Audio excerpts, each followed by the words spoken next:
I'm Alex Pugh. I'm the reporter at FinTech Futures. I'm at Money 2020 in Amsterdam with Nigel Verdon, CEO of Railsbank. Nice to see you. How you doing? Nice to see you, and thanks for the invitation. No problem. So you've come out fighting at Money 2020, saying old finance doesn't stand a chance against this new FinTech ecosystem. What do you mean by that exactly? For example, everything from the infrastructure all the way out to the customer experience. If you can imagine the pipes that power the old finance world are still lead pipes. The fintech world is powered by modern plastic and even copper. And so the pipes and everything generates clean water coming through, where you got polluted water coming through the pipes of the old finance and the cost and everything. So there's an infrastructure piece which is just far more advanced and far more capable and cheaper to operate than the old finance world. Then you've got the customer experience capabilities too, and it's more than just having a bank branch in an app. It's all about giving an experience to consumer, and Revolut are excellent at this, about more than just finance pieces, there's travel pieces and everything that makes it relevant and contextual to you as the consumer. And so the move towards this experience and replacement of the pipes is why I think the old finance is behind. And it's not unfair that they're behind, it's because trying to replumb your organization while the water's running is a very difficult thing to do in real time. So it's high risk.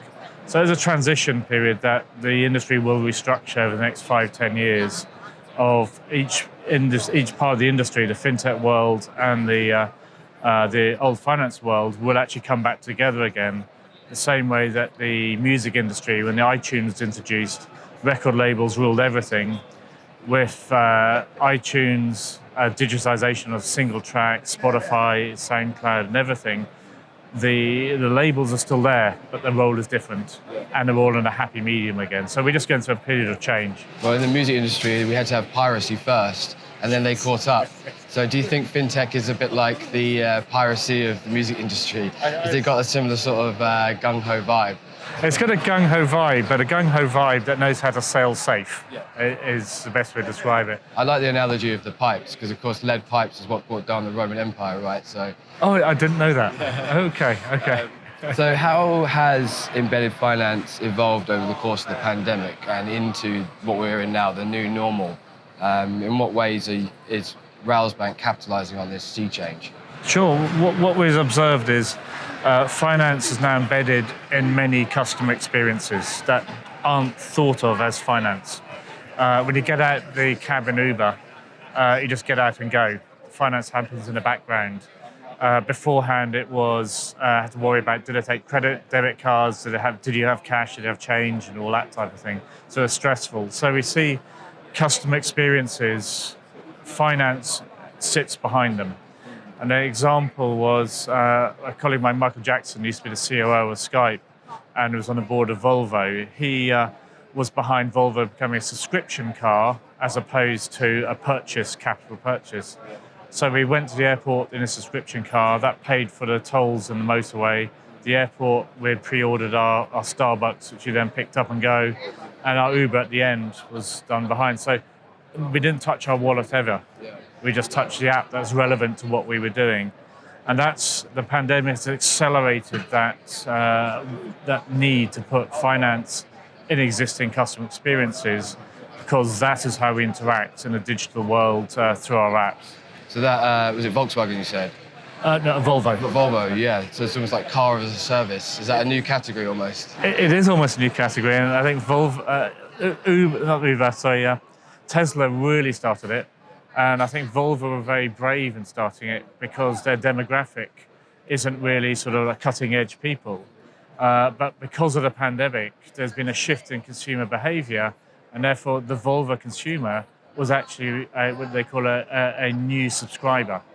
And so over the pandemic, they got used to the subscription economy, even though they were probably a demographic that would never have done that before. So coming back to your question, that has driven a change in consumer behavior. That's interesting. Consumer behavior drives everything we do. Yeah. What are your plans for the future, both this year and in the years to come? So how do you see embedded finance and fintech evolving over the next 2 to 3 years? Sure, we see embedded finance, we call it embedded finance experiences, leaving the fintech world and servicing the fintech world, going into other areas like sports, we're heavily engaged with, retail, we're heavily engaged with, travel, of where the use case of embedded finance helps solve a problem. In sports, especially European sports, an example would be Formula One. When Formula One was sold, Bernie Ecclestone gave a USB stick with 30,000 names on it to the head of marketing, Ellie, who's just joined us as our head of marketing, and said that's the fan base. Right, okay. Every On a knows USB stick. Of 30,000 Pretty names. valuable USB stick. But there's millions of fans they just haven't engaged with. And so they used the media and content, a Netflix series, Drive to Survive, to engage and know who the fans are.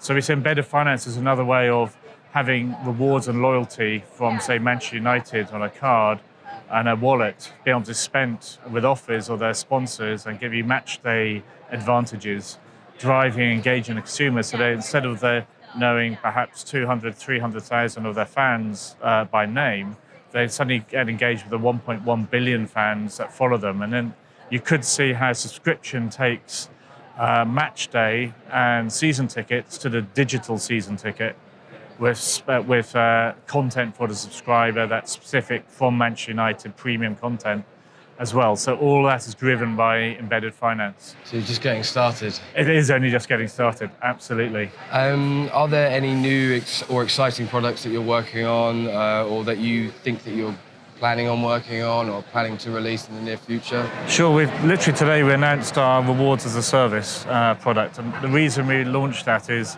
the other parts of embedded finance, which are sort of wallets, cards, payments, credit and things, you've got to drive adoption of those. And rewards are a way for brands or sports clubs or others or retailers to drive engagement, to use the revenue capture tools, which can then drive a cause and effect of $1 in reward generates $5 of spend. And so we will launch our rewards product, broaden out our product set to help customers drive. So that's literally been announced today. Right. And we're super happy that that's live. Our first place is going to be live in the US at the moment, and then we launch in Europe in Q3. Have you got any clients for that already? Yes, we have in the United States. Okay. Who are they? Can you say? Oh, yeah, it's Paceline, his first client. And Paceline are using embedded finance to drive a better, healthier lifestyle, because they give you an Apple Watch, and with the rewards program driven through your healthy lifestyle, you get better cash back and rewards on your credit card. And then they'll do life insurance based on your lifestyle as well. So it's a sort of cause and effect loop. Virtuous circle. Totally. Sounds good. You said much of legacy financial services have been left behind. Can you point out any, in particular, old ways of doing things that you think are particularly outdated, a desperate need of an upgrade? Yes, asset-backed securitization, the ABS market, is where you take, say, credit card receivables, you package them up, you then go to market and sell those receivables to a fund. So you package up 100 million of receivables, and that goes using investment banking and everything, infrastructure. We've got particular interest, and this is not today, but looking forward a couple of years, a set of DeFi networks where you can take a single receivable and sell it into a pool of capital, and you disintermediate, or you make it much more effective, the connectivity between capital and assets, which investment banking industry has sat behind. So I think it's one to look out for. All the DeFi thing is all about guerrilla NFTs and things. There's real applicability of retail pools of capital, yield requirement with the actual asset acquired as a single asset as opposed to a multitude of assets. So DeFi is something to really look at the real applicability of NFTs. Yeah, that's just another thing that's just getting started, like in terms of applications. Yeah. On that note, what novel and interesting technologies or services are you most excited about at the moment? And do any of them have any sort of bearing or learnings for Railsbank? Any sort of insights or ideas that you've spotted that you are incorporating into the company?